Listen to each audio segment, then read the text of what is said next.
የእግረኛው ሚዲያ አቅራቢና አዘጋጅ እንግዲህ ጋዜጠኛ እንኳን ልለው አልችልም፣ ምክንያቱም ኢቲክሱን አያሟላም።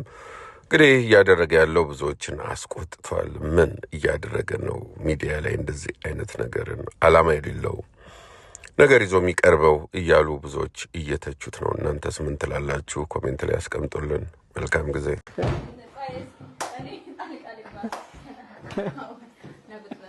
እንዴት ላሳየው? ምንድነው ችግሩ? ምን ላድርግ? አንተ ስለ ልብሱ ምንም አይመለከትም። ስለ አይመለከተውም። ለምን ይመለከተዋል? በቃ ቁጭ በል። ወታደር አይደለም አይደለም?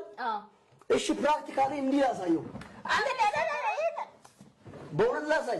እንዴት ነሽ? ቁጭ በል። ምንም ችግር የለውም። ማንንም ማሳየት አይጠበቅም። ስናደር ተኩሼ ባህሩን ማለት አለብኝ። ይሄ ልሰብረው። ኧረ በእናትህ እንዴት ይብረድልኝ? እሺ ወይ ትንሽ ቁጭ በል እኮ እንዴ ምን ይበርድልህ እኮ ነው።